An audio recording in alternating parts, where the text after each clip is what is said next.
Self-mastery. It's a decision to master yourself and a commitment that will lead to the highest degree of success and fulfillment that you could ever imagine. Now, I want to clarify how to make your journey of self-mastery as simple and as effective as possible so that you know exactly how to apply this inner pathway to the achievement of your specific goals. Now, there are almost countless ways and methods of improving the quality of your inner self. And in today's episode, we're going to lay out a simple 3-step pathway to effectively master the various elements of your shadow. The behaviors, the emotional triggers, and patterns which undermine your success and happiness.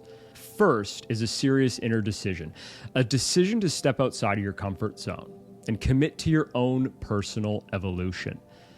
Now, while this may sound easy in principle, remember that this crucial first step is what you will be coming back to each time that your commitment to the pathway is challenged along the way. I often refer to this as your line in the sand moment. And it's a moment of profound inner clarity. When you realize that who or what you've become up until this point in thought, feeling, and behavior is no longer needed. And therefore, it's no longer acceptable to you. This is simply an identity, which is who you think you are, but doesn't truthfully represent the real you. The identity that you've grown familiar with, it represents the sum total of experiences that you've had in life, along with the emotional quality of those memories. In other words, the negative emotional states and habitual patterns that you're wanting freedom from, they aren't even the real you in the first place. This identity has been learned by your unconscious mind, and it's now automatically expressing itself in how you repeatedly think, feel, and behave. Now, to execute step 1 effectively, you must become uncomfortable with this old version of yourself. And these are the thought patterns and the behaviors which are based in your past. And when you do this, well, you're able to define a new version of yourself that is aligned with the kind of life experience that you actually want. And if these negative programs and patterns are still acceptable to you, well, then the burning desire required to change them will always feel like it's out of reach. It's going to make any positive change feel too difficult and far less likely to happen.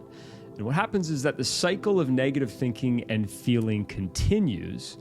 It pulls you deeper downward into this disempowering spiral.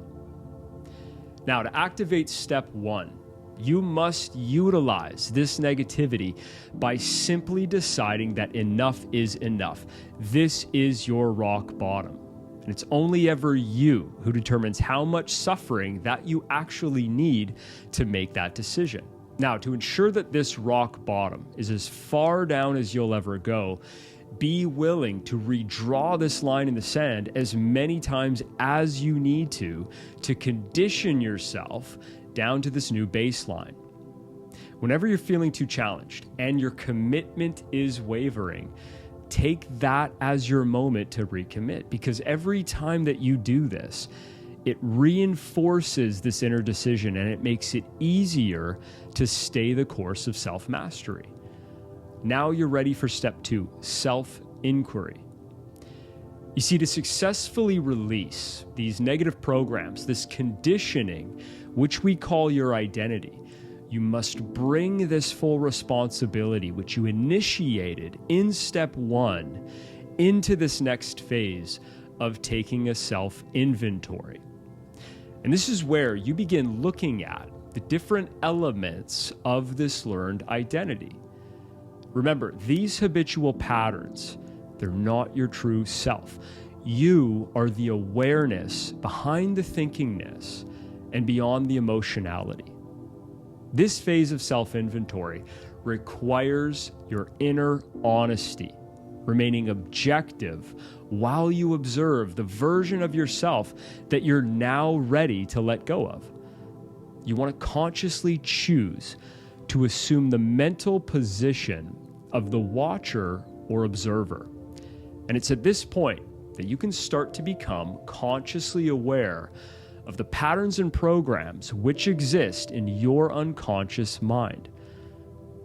Now, when this phase is not approached with inner honesty, you can easily fall into self-judgment as you face the very patterns that you're wanting freedom from. So simply choose to watch your mind. As you practice this approach to mindfulness, you'll learn exactly how and how often that you're triggered into a negative state. And these triggered states will influence your perception of relationships, business, and so on. The familiar negative states that you're triggered into, they're going to reveal to you your specific challenges and your biggest areas for inner growth. Now, here's an important key to remember. This pathway is really about discovering your true self through learning about the different ways in which the ego prevents you from simply being that true self. Now, to learn effectively and make use of what you discover, remain non-judgmental, remain non-attached about what you notice happening unconsciously so that you can successfully implement the third step, non-attachment. And once you've observed a negative pattern that you're ready to free yourself from, the only thing left to do at this point is disengage from it. You see, the unconscious programs, they exist because we give them the energy to exist.